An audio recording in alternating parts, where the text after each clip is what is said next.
Who the f*** is Phil? All right, so I got my very good friend here, Mike Esposito. What's going on, I don't know if boys and anybody knows girls? him by his name. They probably know him by Mike's Underground. And I wanted to have you on and just expose you even more than you're already exposed because you're a great guy. I think you got a great thing going on. Well, And, thank you very much, Anthony. You and I met during, I think it was a fundraiser we were doing, right, for the Farmingdale bus accident. Yes. That's what it was, right? Yes. Yes. You did a great job with that. Yeah, I mean, with your help and everybody else's help. Yeah. How much did you raise?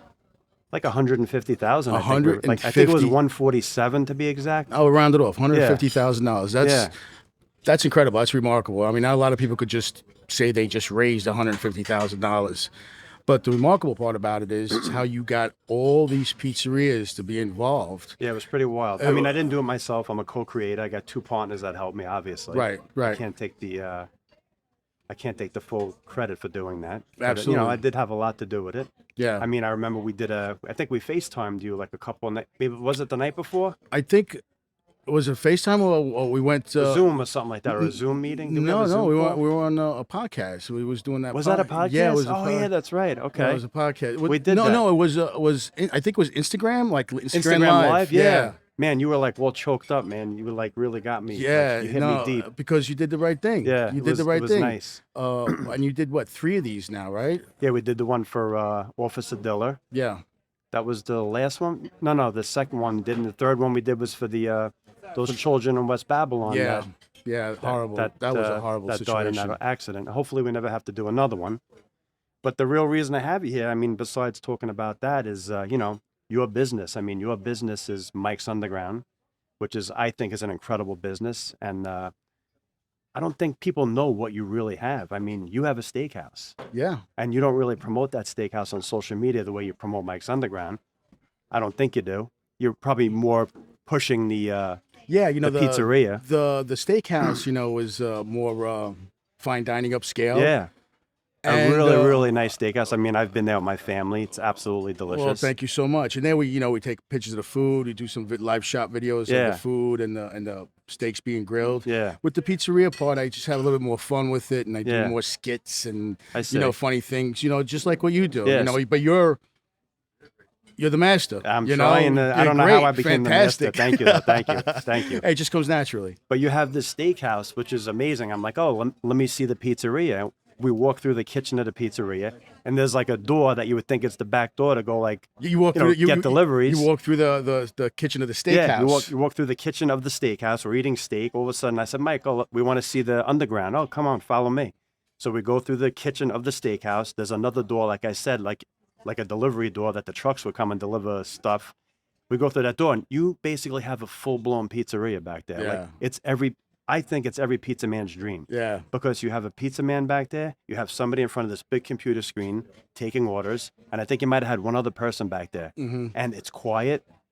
I mean, if the music's on, the customers aren't complaining that the music's too loud. Right. If you have the heat on, the customers aren't complaining it's too hot. If you have the air conditioner on, they're not complaining it's too cold. I mean, to me, it's every pizzeria owner's dream. Yeah. It's a dream. There's no innocent not bystander. one customer can come in there. Yeah, no innocent bystander could get hurt by coming in there. It's great. I mean, it's like I said, I can't say it enough. It's the dream of a pizzeria owner. Yeah, and it just morphed that way. Yeah, what made you start this? Like, how did this start? I need to know. I didn't plan it that way. It just... You had the steakhouse first? Like, did you have the pizzeria first? Did you get into the pizza? How long have you been in the pizza business? I have a million questions to ask you. Well, I grew up in the pizzeria business. Okay. My father and his in-laws, his brother-in-laws, they opened up a pizzeria in Amityville in 1969. Okay. And I worked in there when I turned 12 years old. That's when they said, okay, it's time. So that was your first and only job? First and only job. They threw me in there, and I was forced to go in there. I was, it started up as a punishment, but then it just evolved where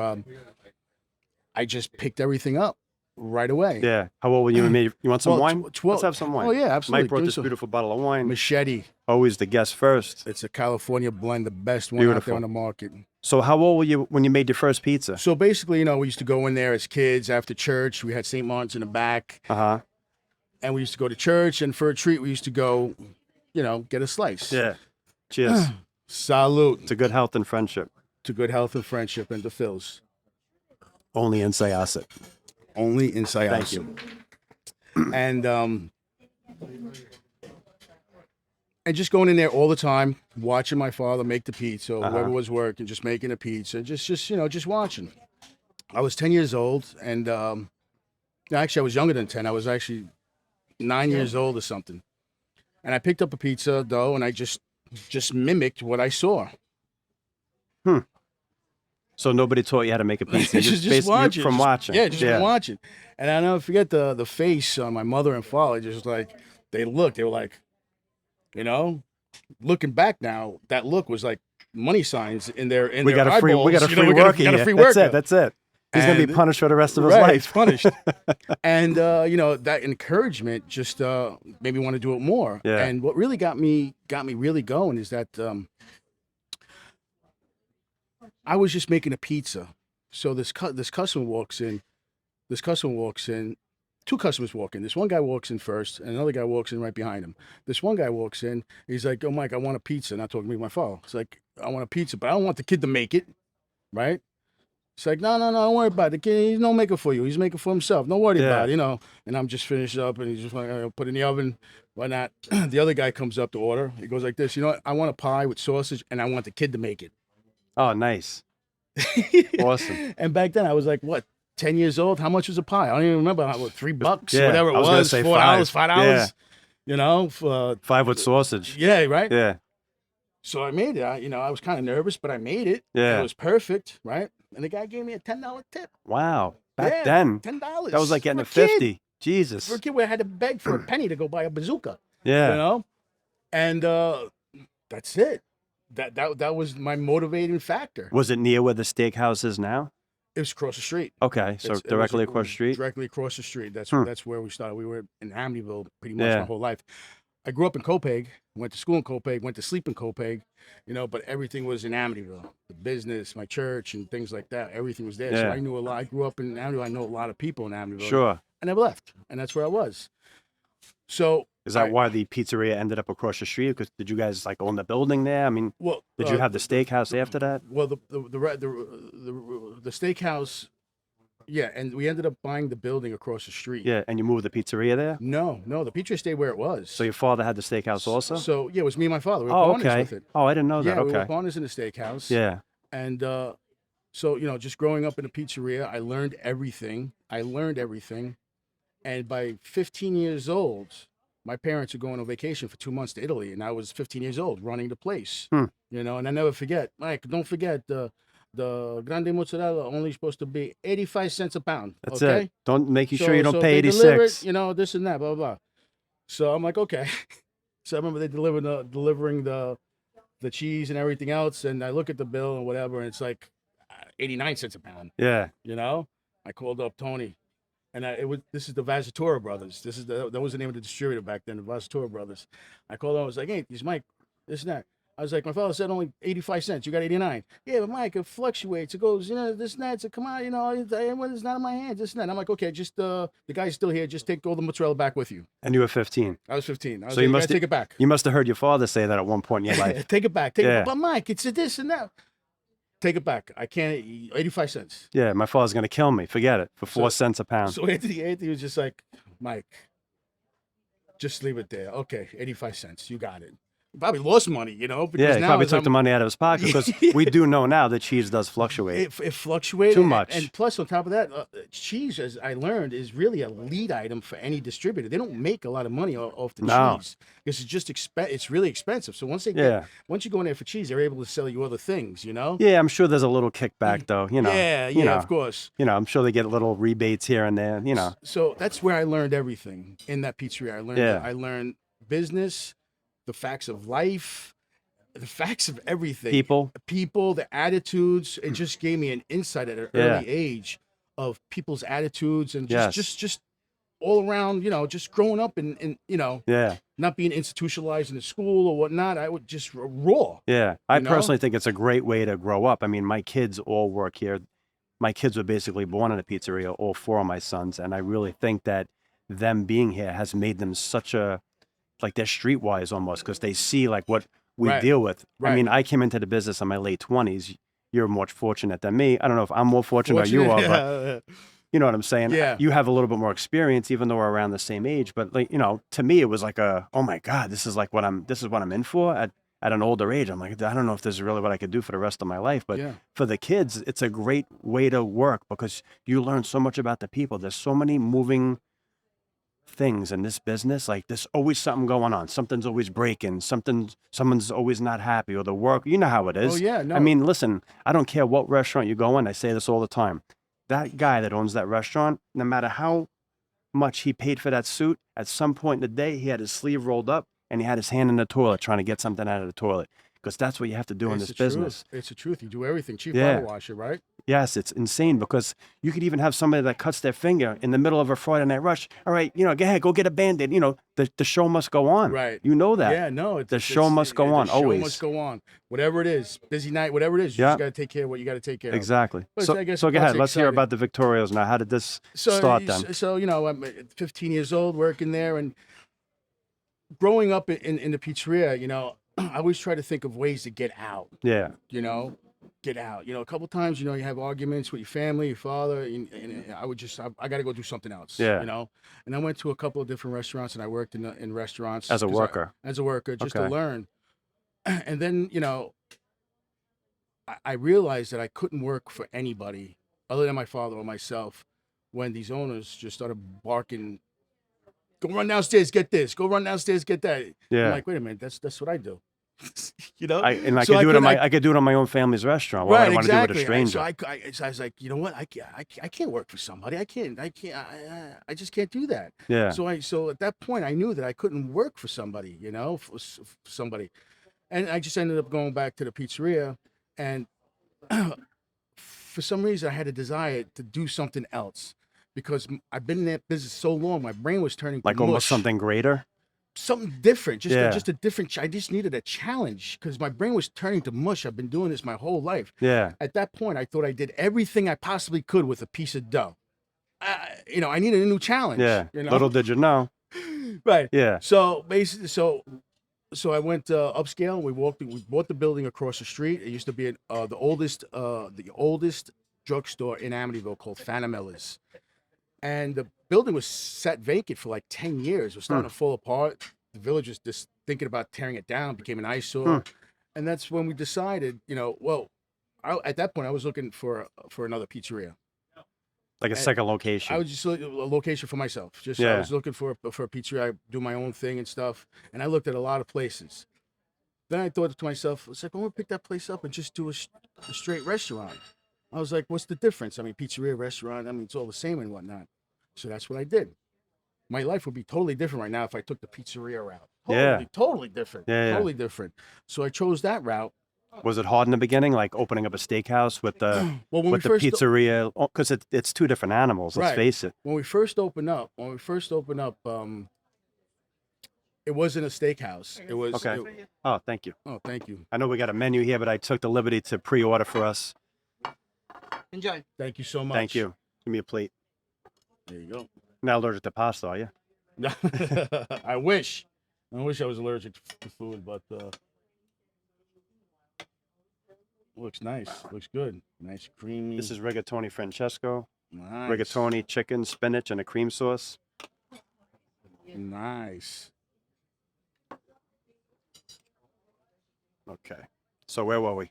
So when I first opened up, I wanted to be it was an Italian restaurant, Uh-huh. and I wanted to do, you know, different Italian. I didn't want to do, you know, the Italian food that I grew up with in the pizzeria.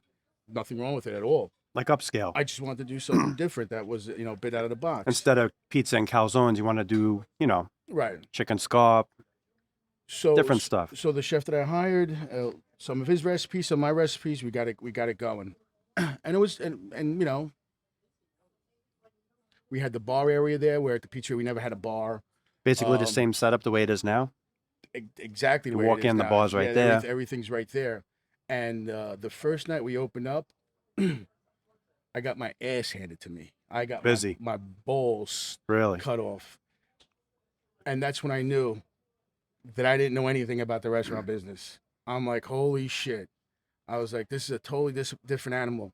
And that's when I put my head down. And Were you by yourself or were your parents there? No, all by myself, And I had the chef where he was educated in the restaurant. He helped out a little bit, but I had to figure things out. So thank God, little by little, I figured it out. And I went to a lot of restaurants, sat down in the dining room, have waiters take care of me, watching how they perform, watching how they talk, Yeah. see how they brought the food over, looking at the bar, noticing how the bartender talks or whatever. I mean, I really did my homework for a little bit.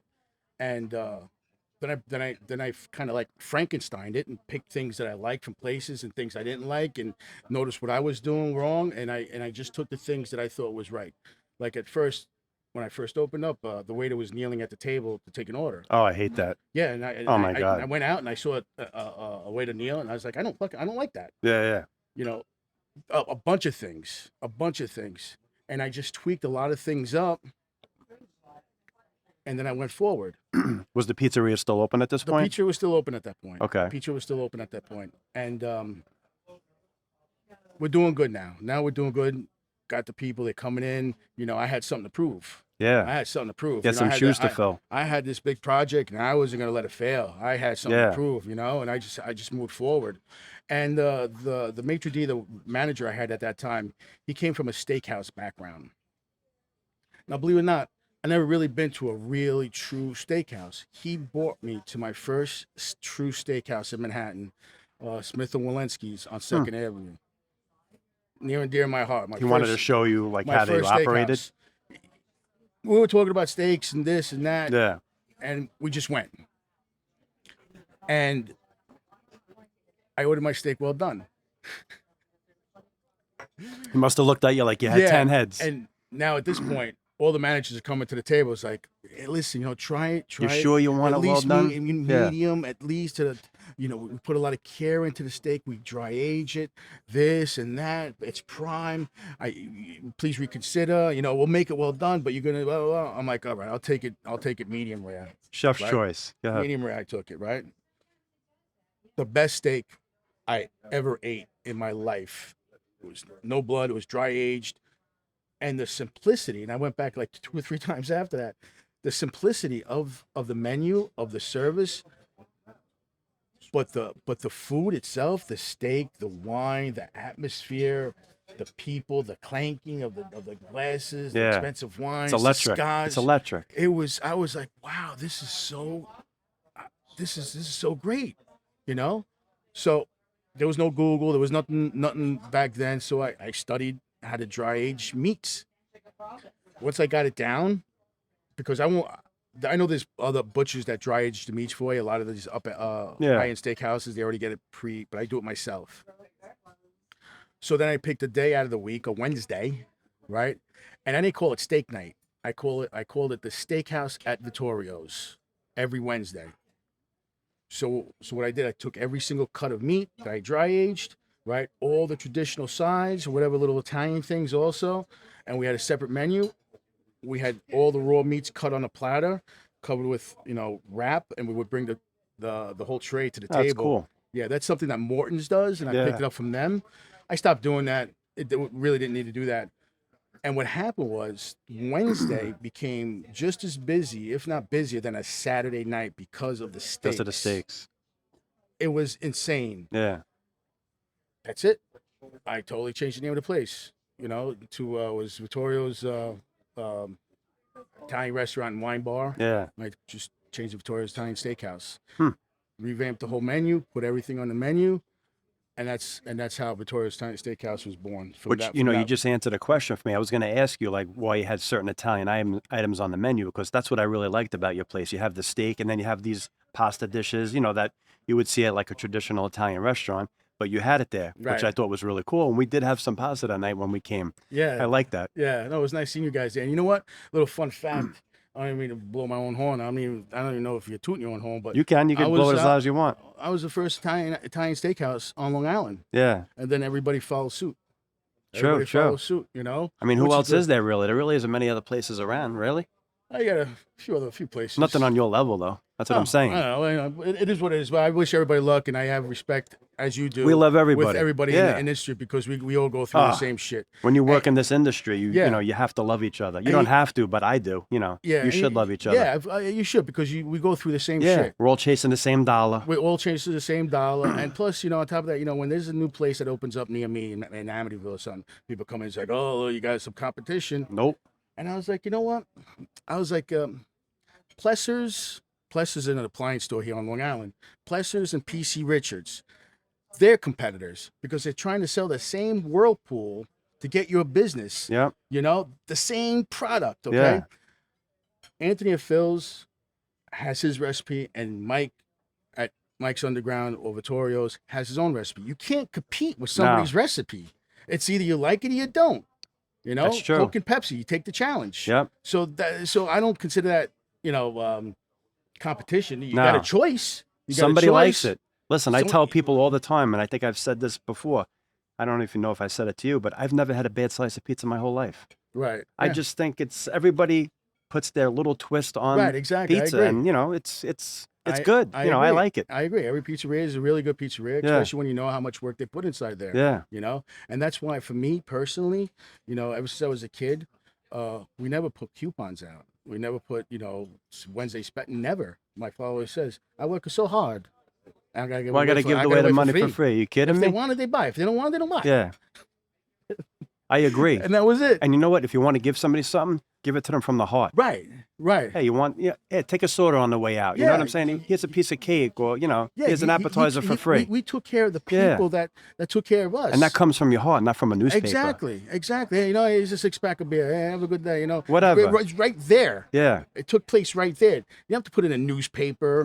Or anything like that. Right there. And and I learned that from him. And Vittorio's I never had a coupon or anything or whatever, and also Mike's Pizza, not because, But was there like a void? Like, was there a certain time where there was only Vittorio's Steakhouse and no pizzeria? Like, no pizzeria at all? Yeah. My father passed away in 2004. Okay. So at that point, my brothers came in and tried to, keep it going. But I knew deep down inside, because I've been there my whole life working with him, that he was Mike's Pizza. My father was the pizzeria. He was the man. Not only people came in for the pizza, but he was the attraction. Yeah. He was a relic because you had kids that growing up that had their own kids. And now they have their own kids, and my father's still there. It was his theater. It was his theater. He was the actor. Everybody was his friend. He loved everybody, So that's why I knew it wasn't going to be the same anymore. So, one of my brothers, he did a good job running the place, but he had other aspirations, as did my other brother, and I understood. Yeah, everybody's got their dream. Yeah. So I sold it to the kid that was there, for us for a while, and he just ruined everything. He ruined everything. It's unfortunate. No, yeah, it truly was, because I really had it, thought that he was going to do something. Yeah. I had so much confidence in him. I co-signed the lease and stuff. He wasn't paying the rent. Wow. Yeah, and the place shut down. Landlord sued me. Oh God, you're on the hook for that. Yeah, and he's like, either you give me the money, or I'll take the equipment, and you can't have the key. I was like, let me open the door, give me the key, let me go in the door, clean it up, and do something. Yeah. He's gonna give it to me. Wow.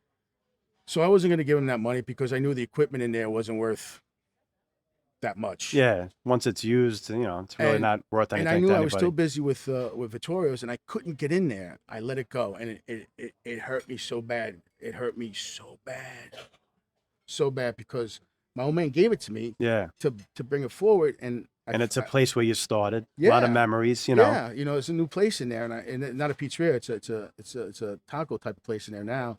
Really good. You probably go in there and you probably feel the vibe. No, you can't. I can't do it. I went there once, and I just. Yeah, you were basically born in there. Let's face it, you were born in there. Yeah. It's just one of those things, Humans have a emotional attachment to things. Definitely. Bricks don't. No. They don't, but I do, and I just so much has happened in that place. Yeah, so much as a kid. Good and bad. Good and bad. I learned a lot. Family members. So many people learn to trade from that place. People moved on and opened up their own place after working for your father, right? Exactly. It was just so much. So, So when that happened, I vowed to bring it back. I didn't know what shape, form it was going Yeah. to come back, because I really didn't want to do slices. I just, because I just know I just didn't want to do slices. So if I was going to bring it back, which is going to be a pizzeria, kind of like Anthony's Coal Fire was just Yeah. a pizzeria. The menu was very simple, but they were packed all the time, and Yeah. the food was good. Yeah. It was, well, the ribs, the chicken wings. They Yeah, had, they got good wings, and they cook them in that oven with the onions. Yeah, Really, it was really good. I'm not giving them a free plug, but I'm just saying they're good. I'll call a spade a spade. Right, exactly. So, Yeah. so they were good. So I didn't want to do slice, and I was like, if it happens, that's what's gonna happen. So then I opened up this place called Vero's, 2 stores down from Vittorio's. Uh-huh. It did well. It did well up to 6 months, and I had a fire, and that's it. It took me about another year and a half to rebuild it and open it up, because when something happens, your insurance company, They don't want to pay you. they treat you like an enemy now. Yeah. They treat you like an enemy now. Yeah, sure. And they took so long to get money out of it, and I just lost all that goodwill. I reopened again. I gave it a year. No matter what I did, that's it. It was done. It was just totally done. I was devastated. It's my worst fear. I Fire. was devastated, and I almost lost everything, because now I'm carrying this note that there's no money coming in. I didn't want to lose the building, and then right then when that string that you're holding on to is just about to snap, Yeah. somebody came along and bought it from me, the whole kit and caboodle, building and everything. Thank God. I pretty much gave it away for free. Yeah. But I had to get that albatross off my back, because it was destroying my mind. Yeah. So, and not long after that, I thought, well, that when the fire happened, I was talking to my wife, Christy, and I was like, you know what? I don't know why this happened. I did everything the right way. I was like, but we'll figure it out. I'll figure it out. Some way down the line, it'll come to me why this happened. Yeah. Not long after that, I started getting these cravings, if you will, for lack of a better word, that I needed to make bread. I needed to make pizza. Got to get your hands dirty. I needed to do it. To for some create. reason, right? So I was like, I'm going to start making bread. So I picked up a bunch of bread books. I started making really bread. It started coming out good. And Yeah. then something hit me. I was like, wait a minute. I was like, this came out awesome. Why don't we take some of this technique for bread and put it to the pizza dough I make? And that's how it started. So I started doing all that, right? Pizza was coming out great. Everything was perfect. I was like, now I don't even know what to do. So then the next day, I get a phone call from a used equipment guy. He's like, hey, Mike, what's going on? It's like, this is a long shot, but I got these 2 old Blodgett ovens. I mean, it needs a little bit of repair, but $500, you can have both of them. Wow. I'm like, what? Now, when my father first opened the place, those are the 2 ovens that he had. So this is a 1970s style Blodgett, which still had that asbestos Stone on the bottom. stones, Yeah. You can't get any better than that. That's the best way to cook It's pizza, believe the it or not. best, You right? can't buy those stones. You can't buy them. No. So I got it. I put $1,500 into it, just fixed everything up and all the stuff in. It worked perfectly. I'm like, I can't believe this. So I made, and at that time I had a small hoe bar. It was small. It was like a quarter of the one that I have now, and I was just making small batches of dough. So I called up a friend of mine, Chris, and a few other buddies, and I was just like, listen, guys, I made some pizza. It's like, let me deliver it to your house. Let me know how you like it and stuff like this, blah, blah, blah. Everybody, texting back, so it's great, it's great. I was like, all right, you know what you do? I was like, throw it on Facebook. And this is just a thought. I was like, you know what, just throw it on Facebook. Just say, it's like, I got my Mike's Pizza. And if anybody questions where you got it, just don't answer. And that's how it started. Wow. That's how it started. So they were putting it out there. Nobody could answer. Finally, it's like, Mike, what should I say? I was like, well, tell them that, you have to be part of a club. It's like, you have to be this is invited. just something that, It's just everything I was just thinking right there. Yeah. And that's how it started. So then I started getting people, started getting people being invited. It's like there was only invites only. So I gave everybody, you could invite 5 people each. So they were all, and then they It's went a on genius idea. Then they by the went way. on the computer. Thank you. Genius idea. Thank you. I'll take a new plate. Then, and then those new Give customers. him an I'm extra good. I'm plate. good. Oh, you want? Okay. Oh. then those people go on the computer, like, I got mine. And now other people say, where? I just drove by. Where? It creates such a hype, Like a buzz. such a buzz, you know? And then I had no drivers. I just didn't have any drivers. So now I'm open. I had any drivers, you know, rewinding back a little bit. So what I did was I took one of my bus boys off the floor to make quick deliveries and then come back on the floor in the restaurant, right? And he would deliver, and of course he has a black tie, a suit, and everything. And then people started like, "Oh my God, the delivery driver's wearing a suit." Yeah. I just I'm got a like, pizza delivered with a tuxedo. Yeah. Yeah. I'm like, all right, that's another one, right? All right, so I'm going to keep that one. This and that, and this. It's like, but and this one guy goes, "But where's Mike's? I don't understand. I don't understand where Mike's is. Everybody's talking about Mike's. He's like that line from the Fight Club. Well, I forgot how that. It's like know about Mike's, not to talk about Mike's. Mike's is an underground place. Yeah. That's it. Mike's underground. So, unbeknownst to the fans, to the customers, they were giving me my name and my identity. Yeah. And I just took it. So and I the just ran with it. people pretty much created the name. Right. You just ran with it.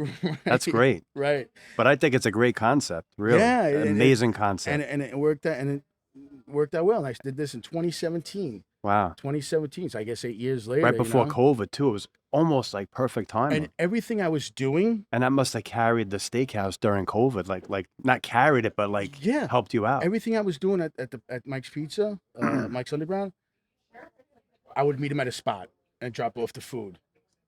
You can't come into the kitchen, so if you come into Amityville, we deliver the food to your car. So we walk it over to the car.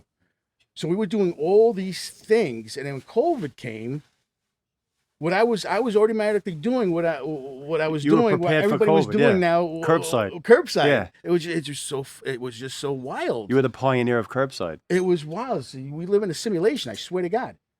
So I started doing that. But during COVID, when COVID first came out, I closed the restaurant and the pizzeria for 40 days. Really? 40 days because there was a couple of guys who were scared. He's like, maybe we should shut down, this and that. So I shut down. After 40 days, we came back rocking and rolling, you know? And you're right. You're 100% right. I kept all my waiters working as delivery drivers. Yeah, we did the same thing. As delivery drivers. We didn't get rid of one person. I mean, we had people that just left because they took advantage of that money that was being handed out. Yeah. You know what I'm saying? But other than that, we didn't get rid of anybody. We stayed open. We didn't close one day. Yeah, and then like you just said before, the pizzeria ended up carrying Vittorio's, which was just wild. That's great. Wild. I mean, so all your waiters had jobs. All the waiters kitchen had jobs, staff. the kitchen was still everybody was still going. Everybody's working, and it was just one of those things where, you know, everything just came together. Yeah. I mean, it's just wild, and that's kind of like when we blew up too. More. That was just when social media was just starting to become. But evolve. Right, but not only because of social media, it's because everybody's home on their computer. Yes. Everybody, the whole world. Yeah. The whole world. So, and just playing off of that, you know, and then we got pretty big with that, you know. Yeah. I mean, it just really put us on the map. And then I got addicted to pizza again, and I always try to perfect it and try to do the right thing, you know. But in this journey, like you were saying before, I met a tremendous amount of great people. Yourself, thank you. I mean, just incredible people. Yeah. That this pizza culture. Yeah, it's amazing. I feel like Instagram, and I mean, I just started playing with Facebook recently, and a little bit of TikTok, some YouTube, but I just can't believe like what Instagram has allowed us to do as far as like touch people, like literally like touch people. Yeah. Like you could send somebody a message and you don't know if they read it or not, you know, unless they respond to you. Like you could send Mariah Carey a message and she might have read it. You don't know that. Right. Or she might respond to you. You don't know. But Right. I've met probably, and yourself as being one of them, probably the nicest people in the world on Instagram. I've met some of my best friends on Instagram, and I mean, we didn't meet on Instagram. We met on Fishbowl, you and I, you know, It's whatever wild. that dating website is. We met. Oh on. yeah, what's the name of that dating website? Something like that. I eHarmony don't or know. something? But we you know, we all know how we met. But I'm just saying, I've met some amazing people, and even the videos that I've done that are, you know, bringing in a lot of people. They're such nice people, and they love the videos, and I just can't believe the lives that I'm able to touch. And I'm sure you feel the same way. I mean, just Instagram, just like it changed business completely. Yeah, Wouldn't you agree with me? Oh, 100%. You know, back in the day before all this social media, I would put an ad in Newsday, a half-page ad on a Sunday Yeah. for Sunday brunch or Saturday or whatever, Uh-huh. right? It cost me $1,600 to put a half-page Yeah. ad, What did it get you? and then you would have to cross your fingers and hopefully somebody read it. Yes, exactly. You know, here you're actually showcasing yourself. Yeah. You're talking to them. It's amazing. You know, I mean, it is. It truly is. You know, you make something and you showcase it, and It's like having a people movie. It's a movie studio in your pocket. Yeah, You're the actor. You're the director. You're the film guy. You're everything. You make it whatever you want. Yeah. I think it's the best thing in the world. Really. yeah. No, it is. It's only going to get better too. It truly is, and let me tell you, it was definitely a game changer. Definitely a game changer. You know, I don't do it as much as. Do you do it yourself, or you have some help? No, well, I started off with it with some help, and then Uh-huh. I just took it over myself.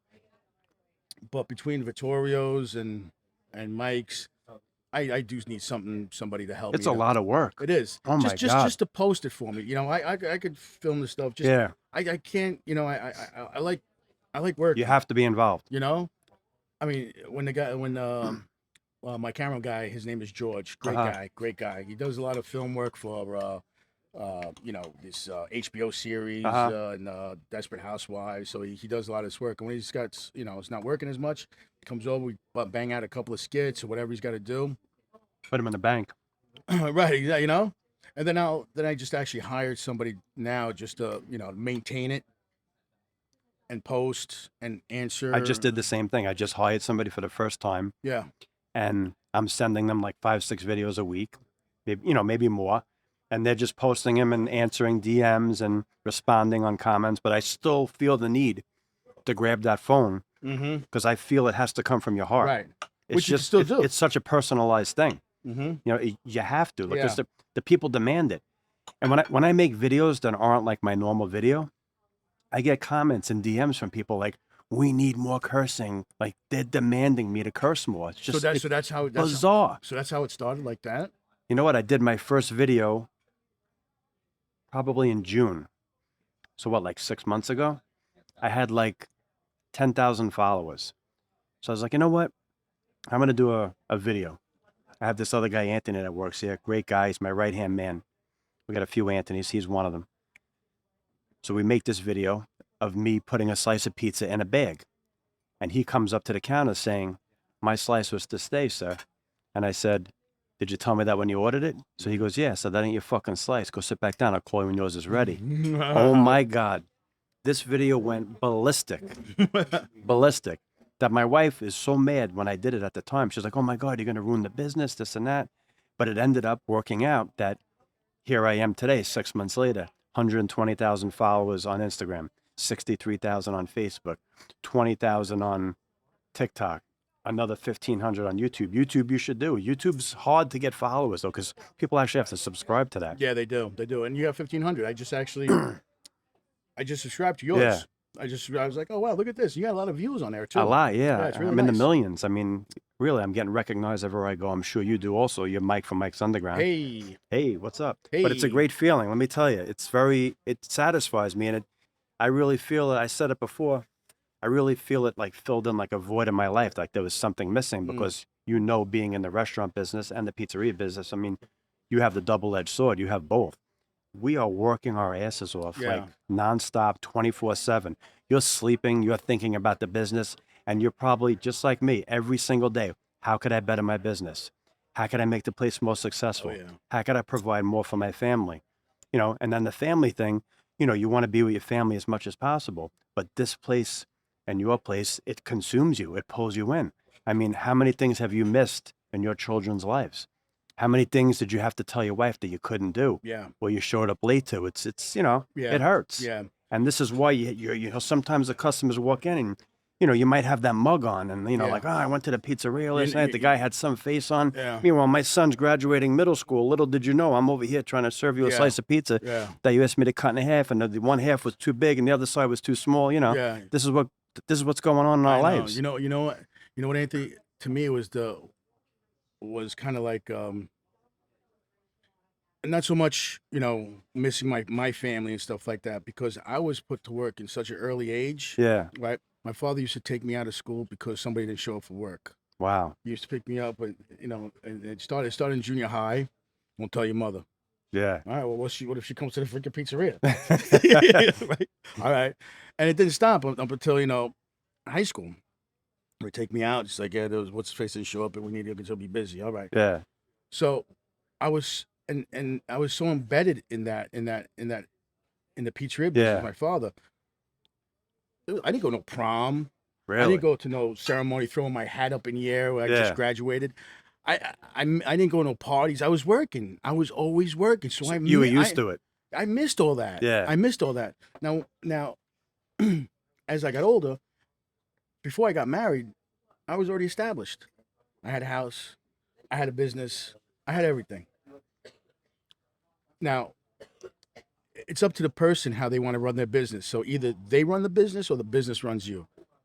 When I grew up, the business ran us. They ran my father. Everything revolved around the business like it was, everybody. If he was having a bad day, everybody had a bad day. It was just one of those things, It just revolved. So I was like, I don't want that. I'm not going to do that, And how I set it up is, I have free time for myself. That's good. I have when I had the restaurant. Not no more ever since I opened up a pizzeria now, Yeah. Of course. But I had free time for myself. I was there for my kids' stuff. I was there for this. I didn't want to miss any of that stuff, As an older father, you appreciate your kids more as opposed to having probably kids in your 20s where you're just always running out and stuff like I could that. definitely agree with that. You get to appreciate. You're wiser. You're wiser. You're wiser. You're almost like a grandfather to your kids, Yeah. because you're there. You want to be there. You understand it. Especially me, I understand it because my parents really, it was all about work and stuff. Yeah. It was all about work. And See, I had a partner for 15 years here. I don't know if you knew that. And he had that mentality, work, work, work, work, work. Like he didn't care if he missed his kids' baseball games or this or that. right, Where it used to eat me alive. And I haven't had a partner for 4 years. And I have Anthony, who you met, and he's amazing. He's my right-hand guy, my manager. And I mean, he has allowed me so much freedom in the last 3.5 to 4 years that he's been here. That's great. That I haven't had my entire career. Like more freedom than any partner I've ever had. That's awesome. That if I want to walk out in the middle of the day, which I don't, but Right. I'll let him know, I just go and I have to go do this, or I'll tell him in the morning, I got to go do that.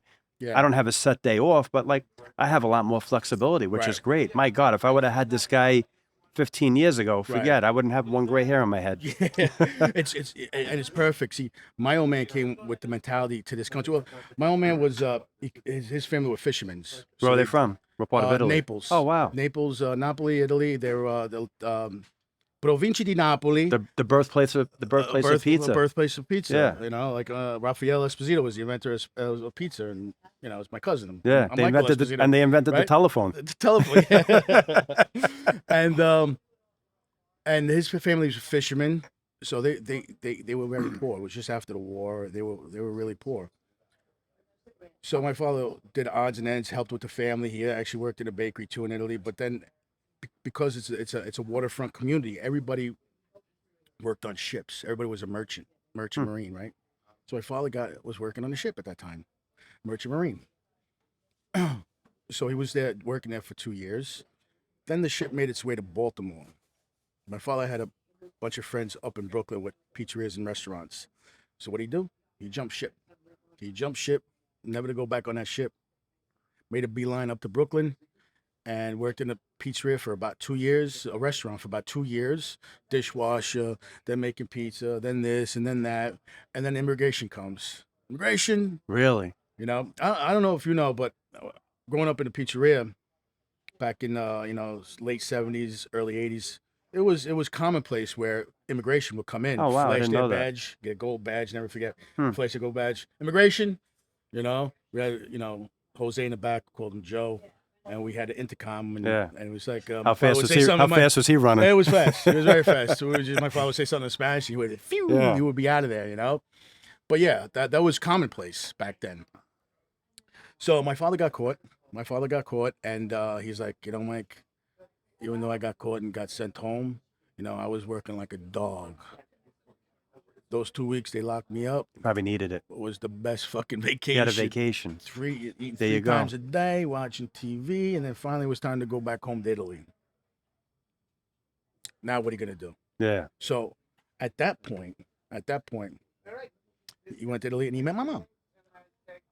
Courted, dated, Yeah. stuff like that. And at the same time, she had an uncle here that had a couple of pizzerias already on 18th Avenue in Brooklyn, 86th Street, Grand Pizza, Lenny's Pizza, a few other places. Yeah. And he sponsored my mother's family, all the four siblings and To come here legally.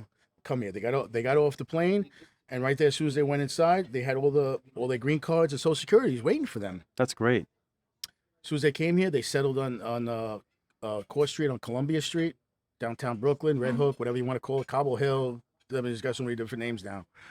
And that's where they settled. My mother and my aunt went to go work at sewing. Oh my God, I was going to say that. I textile bet they place. worked in the bathing suit place. Yeah, something like that. they were professional seamstresses. That's where they all went. They were good. My mother used to make my pants as a kid. Yeah. That's another story. And that's what they were doing. They sent the two boys over to the uncles, and they learned how to make the pizza. And I'll tell you this right now. You get all these pizzerias, and you open up the menu, and they write "Old World." I was a little kid sitting on a stool watching my grandmother cook in the kitchen in Italy. This and that and this. 95% of these people that come over here from Italy, they learn this trade here in this country, not over there. No, not over there. They learn this trade because they don't serve food like this over No. there. They don't serve New York style. No. They learned it. You're not going here. to Italy and getting a slice of pizza. Right. You're getting a pie. Right. They learned their trade. They don't here. know that. Everybody, Yeah. just like my father, my uncles, and everybody else I know learned the trade here. Yep. Okay. And the pie's not even cut over there, by the way. It's not even cut. You get a pie in a box. That's Not it. even They're not cut. going to buy a pizza cutter over there. I mean, you got these Italians that used to do marble or what kind of mechanics. They'll come over here and now they're chefs. Yeah. Now they look at the Americans. Yeah, make exactly. it better. Get out of here, whatever. Yeah. So they all learned their trade over here. So then my mother went back to Italy, married my father with justice of peace, and got him to come back over here. They worked a few places. They had a place on Flatbush Avenue. This is during the race riots. They had race riots there. Gallo got shot too. He got killed at the Umberto's Clam House. Yeah. That period there. And there was a big race riot. My father was telling me he had to run up to the roof. And then some people was like, you got to go out east. You got to go out east. Go out to Long Island. That's where the money is. That's where the go out money to the is. sticks. Right? Right where the farms are. I don't know. They ended up in Amityville. Not sure. I mean, they ended up in Amityville. So the place they took over was a sit-down Chinese restaurant. I remember because when we remodeled, we tore down this one wall. There's a big mural of a Buddha. I'm like, oh my God. Wow. So, and so they came out here, and that's it. It was. They probably replaced rest- that with Padre Pio for sure. Oh yeah. Well, that's my father's favorite saint. There you go. Yeah, we got I knew Padre it. Pio everywhere. Of course. Everywhere, and even at the kitchen at the restaurant right now, in the kitchen at the pizzeria. Yeah, we my got him Padre over here Pios. too. We got him. He's always watching over us. Always, and that's it. And then the rest, as I say, the rest is history from that point on. And then my two uncles that were there with my father, they actually bought a pizzeria out in the Hamptons, Hampton Bays, and they bought it off of an associate of the Gambinos. Little old man Gambino is still alive. He was going over there. He facilitated a deal, whatever, and they got out. The place they got in the Hamptons was a gold mine. They didn't realize that the summertime came. Seasonal. The summertime came, clubs, bars, drinking. It was a money machine.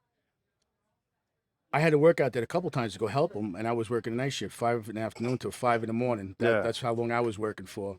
But they did very well for themselves with these pizzerias, and that wasn't too far from them getting here. They got here in a couple of years. They're making boatloads of money, and so that's the story with that. My father sold the place because he wanted to go down to Virginia because whatever. He sold the place. And then we moved down to Virginia. Didn't work out. We moved back up here. The guy that he sold it to defaulted on the notes or whatever. My father was able to take over Mike's Pizza again. He's like, it's the worst mistake I ever did. And from that point on, he never left. He held on tight to that baby, Yeah. And how do you think guys like your father, like in his generation, would be handling social media right now?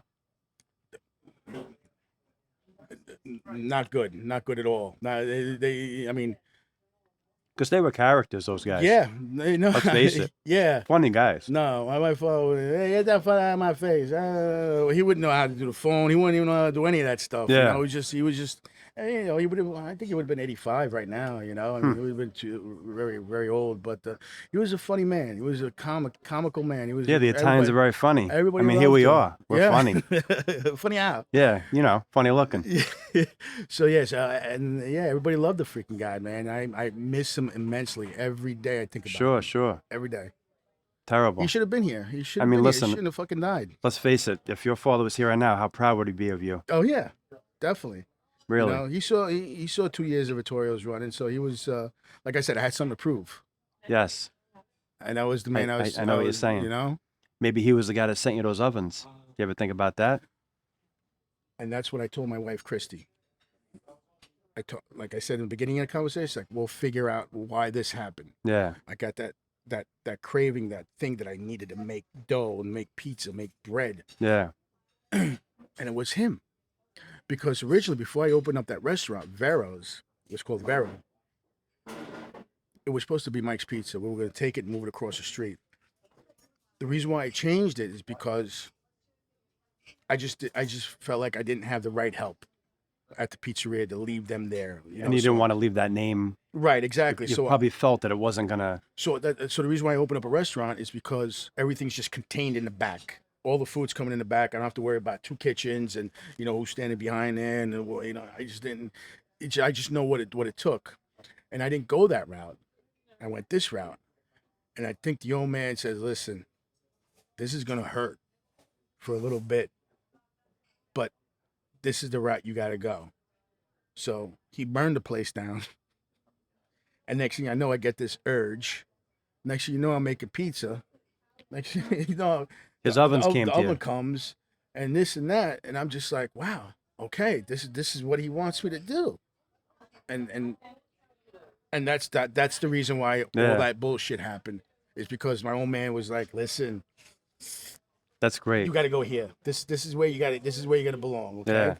and let me tell you, as soon as I did what I did, I mean, the thing just blew up. It just blew up, and I never left Amityville. Just like you never left Syosset. People were coming to me. I never left.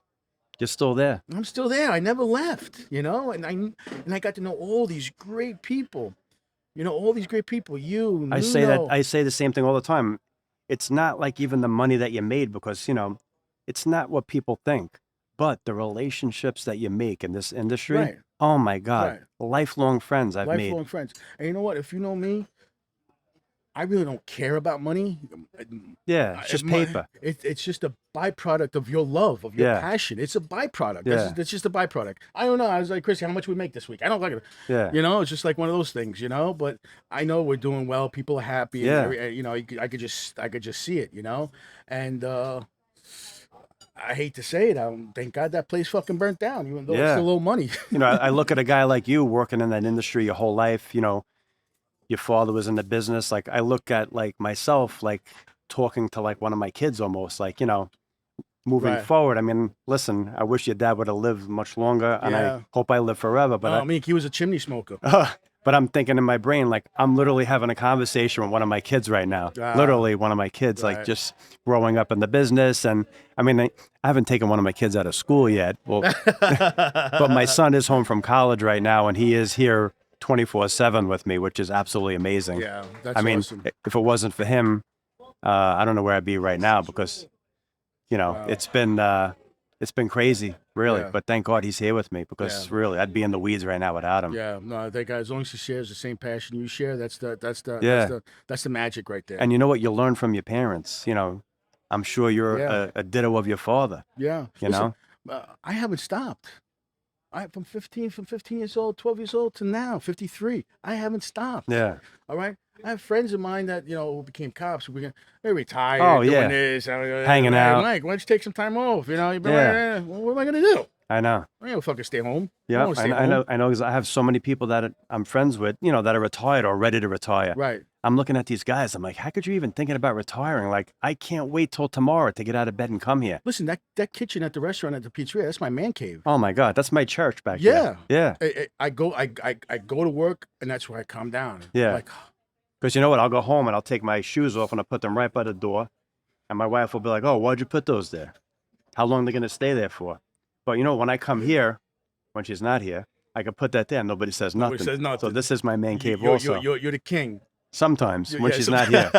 Exactly. Yeah, no, I know how to feel. I know how to feel. They own the house, so you got to play by their rules. But you know, you're like I said, you're only a product of your parents, and you know, obviously, I feel like you talking about your dad is like explaining to me exactly how your dad was, and you know, you're your dad, I'm sure. Yeah. You know, he was probably a great guy, just like you. Yeah, he's an awesome guy. And you know, sometimes like I used to see my son, like I used to have such a, believe it or not, I had such a hatred for this business at one point. Like I hated it so much, and that's how I was. used to come to work, and I'm like, oh my God, I can't believe I got to go to this goddamn place, and you know, I hated it, and I'm like, my son came to work, and he was working, and then I'm looking at him one day, and I'm like, wow, this fucking kid is like miserable, just like me, and I'm like, I got to change my attitude here because this kid's a sponge.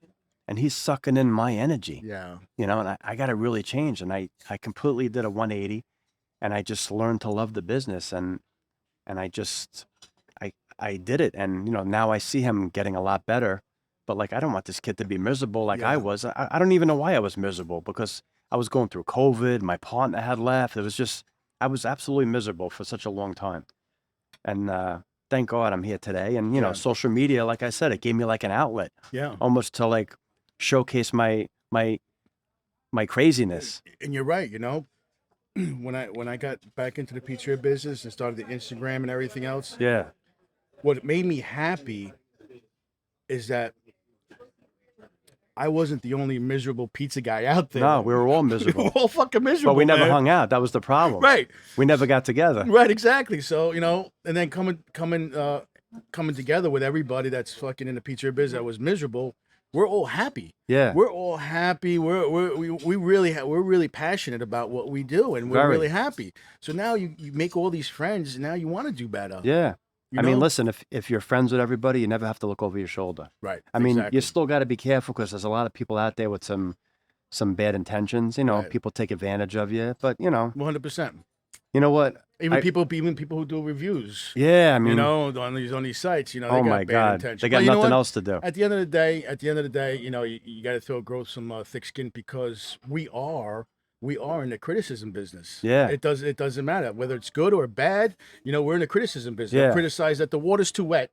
Yes. The ice is too cold. Yep. The stone is too hard. Whatever the case is. Listen, Mike, I always think about this. Don't forget, you make vodka sauce, right? I make vodka sauce. How many people do you have to satisfy with that one recipe? How many people? Right. Hundreds, thousands of people. Yeah. And people compare the restaurant industry. They come in, oh, yeah, I work in retail. I know what you're going through. No. Right. You don't know what I'm going through. You work at Macy's. You sell shirts in small, medium, and large, red, blue, yellow, and green. People have a choice. When they come here, they don't have a choice. This guy doesn't like salt. That guy likes salt. This guy likes hot pepper. That guy likes black pepper. You have to satisfy thousands of people with the one way you do stuff. Yeah. Near impossible. And we do it. And sometimes they're not happy, and we still are able to go through those negative reviews, because how dare you put a negative review, 4-star from a 3-star to a 2-star? Like, come on. I'm over here every day. You're going to really review me? Don't even review me. Just don't come back. Just don't come back. Really? Yeah. I know. These people have nothing better to do, you know? And I've always felt like somebody in this industry needed a reality show, because the reality of this business, nobody knows. People come out to dinner. Oh my God, I got a couple of bucks saved. I think I'm going to open up a restaurant. Yeah, good luck. Yeah, have a good time. Yeah. Let me know how that goes. Yeah. Yeah, I'll sit at the bar. I'll have a couple of drinks. Yeah. Do you know how many people I get approached at Vittorio's? Oh, yeah. Mike, let's open up a restaurant Yeah. together. Don't worry about it. I got so much money. I put the money in. Yeah, Don't everything. worry about it. I'll build it out. We'll go Yeah. halves. I just want a place where I can hang my hat. Yeah. I can bring my buddies. Well, He's excuse the me, first sir. person with his hand out. Yeah. Excuse me, sir. I don't want your money. I want your open up fucking businesses hands. for that. Yeah. Yeah. No. Good luck. Hope you find somebody to. It's very difficult. And Hat pole or listen, something. any business is hard. Very, we're not breaking cement with sledgehammers in the middle of the summer, or Right. doing stuff in the winter, construction. We're not digging holes. We're inside when it rains. We got heat. We got air conditioning, thank God. But it's not what people think at all. Right. And it's not the hardest thing to do. But like I said, it's got a lot of moving parts. And if you could do this, you could do anything. Yeah. Anything. You're right. You're 100% right, because it's so difficult. You know, like you said before, there's so many different moving parts. Oh, So many, you know, you got the bartender to be careful with, make sure he's not overpouring. You got yeah. the bus boys to make sure you got the waiters making sure they got it. Then you got the kitchen to make sure they're putting enough salt in there, Yeah. making sure they're doing the thing. You got to make sure they're, turning over the food to make Yeah. sure the only. Yeah. I mean, it's just so much. You got to be careful. You got the liquor room downstairs. I mean, it's Oh. just so much. So much. And you know they're going to steal. And nobody understands And they this. take the last bottle of rum. Did they tell you they took the last Right, bottle of rum? exactly. No. Oh, Exactly. we're out of rum. Yeah. Oh, really? Since when? Oh, I don't know. We don't have any more. Yeah. Why don't you tell me you took the last bottle last week? Why would they tell you that? That would be smart, right? Yeah, I mean, it just makes too much sense. That's Yeah. what it is. Way too much sense. Yep. But, it is what it is. But I know what you're saying. Like, I took my son to the Daytona 500 last week, and, we were gone 36 hours. We left here Saturday night. We came back Monday morning. I got the call. All right, the refrigerator is not up to, not at temperature, and one of the convection ovens is on, but the fan's not working. So I'm like, here we go. Like, here come Right. the disasters. I mean, it would have happened whether I was here or not. Exactly. But it's like, if I was here, maybe the plug wasn't pushed all the way in with the convection oven. Maybe the coil just needed to be blown out on the compressor. I could have done it Right. myself. Like I said, here we go with the guy with his sleeve rolled up and his hand in the toilet. Yeah. I'm doing things to save money, Exactly. to provide a place for my family and my customers as well. Right. Yeah. No, and you're doing a great job too, man. You too. Thank it's you. like when we go away, they call you up, and now you got to troubleshoot, right? Did you check the breaker? Yep. No. Okay, check the breaker. Oh, yeah, did you check this? Okay, no, check that. And then finally, it'll work or not Yeah. work, and then you can make a determination from there. But just a little common sense. Yeah, I know. Just a little common sense. But listen, I got a great staff. Me Whatever. too. Me I too. don't Thank wanna God. I got guys that are nitpick. here I for mean, so we could many years. Sit here all day long and just No, nitpick and they're stuff, great but people. They yeah, really are. they are. And we're family. Listen, I'm here 15, 16 hours a day. That's my family. Yeah. No, No, it you're- really is. you're This 100% is my house. And that's why we get so upset when people come into our house and disrespect us Yeah. or complain about our stuff, because at the end of the day, this Yeah. is our home. Yeah. It's almost like somebody coming into your house Yeah. and disrespecting you. No, you're right. This is worse. You're This right. is where we provide for our families. And you know what? We're human. We can make mistakes. Absolutely. All right. Be nice about it. Yeah. We'll definitely take care of it. We don't want to lose a customer. Yeah. And the whole point of you coming in here is not to upset you, is to make you happy. So Yeah. let me make you happy. We don't want your money one time. Right. We want your exactly. money every week. all the time. So let me make you happy. If I got to give you something, I'll give it to you. It's not going to break us. Yeah, it's just the way people come in and go about it. And these skits that I do on Instagram, it's basically like mocking what actually happens. Right. Everything that I've posted is something that actually has happened here. Yeah. I had a customer come in about a month ago. He goes, wow. He goes, where do you get all your material for these skits? I said, what do you mean? He goes, like, who writes this for you? I said, you do. He goes, I do. I said, yeah, you and everybody else that comes in here. You guys all write these skits. Yeah, Every one of you. It's real life. It is. It's the real real life. deal. We're just acting it out. Yeah. It truly is. I mean, I don't have any customers come in. I don't have. So I can't. But I know exactly what you're going Keep it through that way. because I used to deal with it also. Yeah. But yeah, I mean, my whole thing is with the food is kind of like healthy eating. So that's what I try to promote on Instagram also. The type of flour, Yeah. the type of fats you put inside the thing, and whatever else. I spend more money Of course. on these ingredients. Like I use Caputo flour. Yeah. They're really, really great flour. There's no bleach, there's no bromate because it's Yeah. not allowed in that country. And the glyphosate on the wheat, they don't use it. Yeah. So you're eating clean. It's a cleaner eating because I have to eat that too. Yeah. So as opposed to a regular bag of American flour would go for $20, this bag is going for 50, 55. What are you gonna do? Throw an extra quarter on the price of the Yeah. pizza to make it up? Yeah. Someone's got to pay for it. Somebody's got to pay for it, right? I mean, it is what it is. Yeah. know? You want to eat healthy? Unfortunately, you got to pay to eat that way. Right, exactly. I mean, Yeah. chicken cutlets now, when you get regular chicken cutlets, it's like all woody and whatever.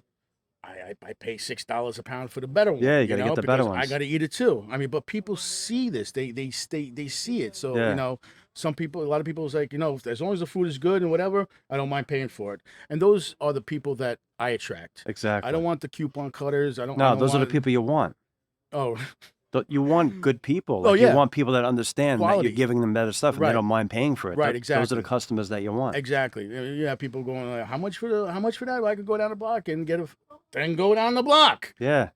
Take a nice ride. Go. Yeah, go ahead. Take a nice little ride. Tell him I said hello. Joe's a nice guy. Yeah. You know, so it is what it is. You know, everybody's Definitely. got their thing. But yeah, I mean, people like us that's in this industry, I have a tremendous amount of respect for, affection for, because There's no such thing as a gold mine. right. There's no such thing. We're all in it. We all Yeah. do. We all go through the same shit, you know. So I respect everybody out there. Yeah. You know, even the ones that probably don't need no respect, I still respect them. I know you're a good man. I'm happy to have you on here. I'm happy Really. to be on, and I thank love you so you. much. You're Thank a great you so much friend. for being a good friend. And I you're, appreciate like I it. said before, I'm sure your dad is very proud of you. Thank you. Victoria's Thank you so much. is a success because of your hard work, and I'm sure he's looking down and saying, "Wow, what a great son I have." I appreciate it. Thank you so much. Of It means course, a of lot. course. It means a lot. I love you. I love you too, man. All right, Peace. let's end it out. Let's have a nice cheer. Salud. Cheers. Salud, guys. Thank you. Who the f is Phil?